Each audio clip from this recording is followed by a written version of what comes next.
दोस्तों, काफ़ी समय से डियर सब्सक्राइबर्स के ढेर सारे कमेंट आ रहे थे कि कृपया करके आप इस सुंदर से लीनियर फ्लावर प्लांट के बारे में बताएं कि इसे किस तरह से लगाया जाता है, किस तरह से इसकी केयर करनी होती है। तो आज मैंने सोचा क्यों ना आज आप सबकी यही डिमांड पूरी कर दी जाए। तो इसीलिए भाई वीडियो को पूरा देखें और लाइक शेयर सब्सक्राइब ज़रूर कर दें। जय श्री राधे दोस्तों, काफ़ी समय से मेरे डियर सब्सक्राइबर्स मुझे ये कह रहे थे कि आप कृपया करके इस लीनियर प्लांट पे एक सेपरेट वीडियो बनाइए। तो आज मैंने सोचा क्यों ना अपने डियर सब्सक्राइबर्स की इस डिमांड को पूरा किया जाए। तो सबसे पहले मैं सोच रही हूँ कि इन सभी मतलब जिन जिन पॉट्स में मैंने लीनियर फ्लावर प्लांट को इसको लगाया है उन सभी को मैं एक साथ रख लेती हूँ, और इसी के साथ मैं आप सबको ये भी बातें बताऊंगी कि मैंने इसे कैसे लगाया और केयर इसकी कैसे की जाती है और किस किस तरह के पॉट्स में हम इसे लगा सकते हैं। तो मुझे ना अपने लीनियर प्लांट का सबसे प्यारा पॉट ये बॉटल पॉट लगता है। देखिए कितना सुंदर सा लग रहा है ये। और मैंने आप सभी को कहा था ना कि जब ये लीनियर फ्लावर प्लांट जो है जब ये फ्लावरिंग करेगा तो सच में इसका जो व्यू है वो देखने लायक होता है। देख सकते हैं आप हर एक पोर्शन पे कुछ इस तरह से स्टार स्टार टाइप के फ्लावर्स निकले हुए हैं जो कि देखने में काफ़ी ज़्यादा प्यारे और मनमोहक से लगते हैं। और कुछ लीनियर प्लांट्स मैंने इस तरह के कूलर में लगाए हैं जो कि बिल्कुल अटैच्ड हैं, तो मैं सिर्फ आपको इनको दिखा देती हूँ। तो चलिए दोस्तों, अब मैंने सभी फ्लावर पॉट्स को कुछ इस तरह से यहाँ पे रख लिया है जिनमें हमारे लीनियर फ्लावर प्लांट लगे हुए हैं। तो अब धीरे धीरे करके इसके बारे में जितनी भी बातें हैं वो सारी हम जानते हैं। तो सबसे पहले जो जानने वाली बात है वो यही है कि इस फ्लावर प्लांट का नाम क्या है। तो जैसे कि आप सभी अभी सुन रहे हैं तो इस फ्लावर प्लांट का नाम है लीनियर फ्लावर प्लांट, और ये भी एक समर फ्लावर प्लांट है। और इसी के साथ साथ आप इसे एक सकलेंट वाला प्लांट भी कह सकते हैं, क्योंकि ये बिल्कुल इतने से हिस्से मतलब अगर हम ना इसका इतना सा हिस्सा भी काट के कहीं भी मिट्टी में फेंक देंगे ना तो वहीं से ये कुछ इस तरह से अपनी जड़ें चला लेगा और कुछ ही दिनों में काफ़ी बड़ा भी हो जाएगा। अब इसका नाम जानने के बाद अब बात आती है कि इस प्लांट को लगाया कैसे जाता है। तो जैसा कि मैंने आप सभी को अभी कहा कि हम इसे कटिंग से ग्रो कर सकते हैं। इतना सा हिस्सा अगर आप लेंगे और उसे मिट्टी में डाल देंगे तो आप देखेंगे कि कुछ ही दिनों में काफ़ी अच्छे से ये जो कटिंग है ये धीरे धीरे करके पौधे का रूप लेने लगेगी और फिर इस तरह से इसके घने जाल बन जाएंगे। और इसके बीज तो तैयार नहीं होते हैं क्योंकि इसके फ्लावर्स काफ़ी ज़्यादा छोटे हैं, शायद होते होंगे तो जड़ जाते होंगे, मैंने तो कभी देखे नहीं है, इस बार ऑब्जर्व करेंगे। बट दूसरा तरीका इसे लगाने का है वो है जड़ के माध्यम से। जड़ों से देख सकते हैं आप सभी, जड़ों से भी ये इजीली ग्रो हो सकता है। अब तीसरी बात जो इसमें जानने लायक है कि इसे हम किस तरह के पॉट में लगा सकते हैं। तो जैसे कि आप सभी देख सकते हैं ये हमारा ऑयल पेंट का डिब्बा था जो कि खाली हो चुका था, तो मैंने इसमें एक दो कटिंग लगा दी थी इसकी। और कटिंग लगाने के बाद देख सकते हैं आप सभी कितने अच्छे से ये इसमें ग्रो हो चुका है। एकदम इसकी लटाएं सी निकली हैं और अपर पोर्शन में जाके कुछ इस तरह से इसने अपनी 5-6 कलियां खिलाई हैं और उनके ऊपर ये स्टार वाले फूल इस पे खिले हुए हैं जो कि येलोइश कलर में हैं और सच में बहुत ज़्यादा सुंदर लगते हैं। इससे हमें पता चलता है कि फूल चाहे छोटे हो या फिर बड़े हों, प्यारे तो भाई सारे ही लगते हैं। सबकी अपनी एक यूनिक सी क्वालिटी है इनकी और सभी बहुत ज़्यादा अच्छे लगते हैं। और दूसरा आप ये देख लीजिए, मैंने कुछ इस तरह से ये डिब्बा था मेरे पास कैट पॉट वाला, ये देखिए ये जो ये वाला है ना कैट पॉट, इसका अपर पोर्शन है ये। तो मैं सोच रही थी पहले कि इसका अब क्या करूँ, तो मैंने फटाफट से इसे पेंट किया और कैट का फेस और कान बनाने के लिए इसके कुछ इस तरह से कट हो गया था ये वाला हिस्सा। तो बाल्टी का कुछ पोर्शन लिया मैंने और इस तरह से जुगाड़ बनाए से कवर अप कर दिया ताकि मिट्टी वगैरह बाहर ना निकले। और फिर 5-6 कलियां मैंने ली, 5-6 कटिंग ली मैंने लीनियर प्लांट की और इस तरह से लगा दी। और अभी आप देख सकते हैं बहुत ही सुंदर सा हमारा प्लांट बन के क्रिएट हो चुका है। ढेर सारी इसमें फ्लावरिंग भी हो रही है और कुछ ऐसा नज़ारा हमें देखने को मिल रहा है। उसके बाद अगर बात करें तो आप इस तरह के छोटे 5.5 इंच के पॉट में भी इसे लगा सकते हैं जिसमें काफ़ी अच्छे से इसमें फ्लावरिंग हो रही है।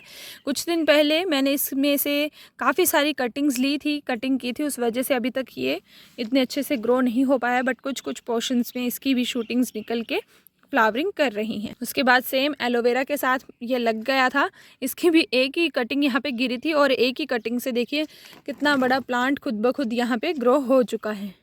और ये तो भाई आप सभी ने स्टार्टिंग में ही देख लिया था, बोतल में भी आप इसे लगा सकते हैं और काफ़ी अच्छा सा ये जाला सा यहाँ पे बन जाता है।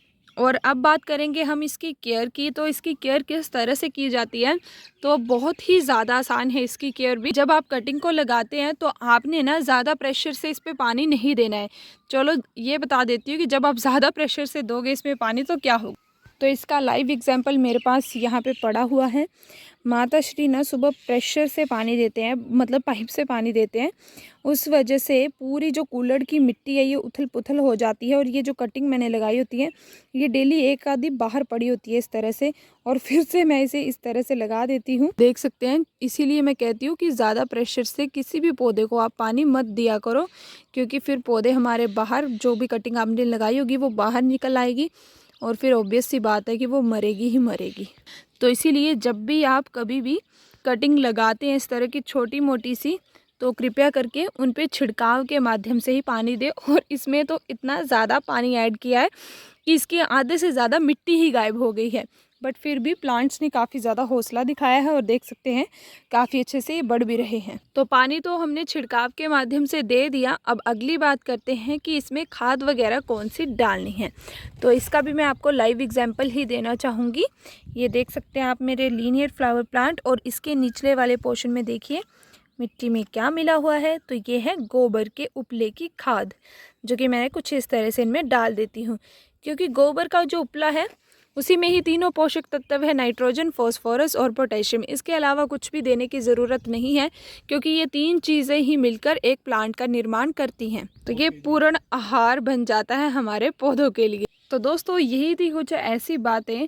और साथ में आप ना गोबर का जो लिक्विड फर्टिलाइज़र है वो भी इनमें दे सकते हैं, हफ्ते दर हफ्ते दे दीजिए। अगर आपकी कटिंग अभी काफ़ी ज़्यादा छोटी है और वो ग्रो नहीं हो रही है तो आप 3-4 दिनों में खाद देते रहें। और अगर आपके पास गोबर के उपले नहीं हैं तो आप खट्टी लस्सी, जिसे बटर मिल्क कहा जाता है, 5-6 दिन तक आपने एक बोतल में स्टोर करके रख लेनी है। और फिर बाल्टी में पानी डालकर और फिर आपने 1-2 गिलास खट्टी लस्सी के लेने हैं, वो उसमें मिक्स कर देने हैं।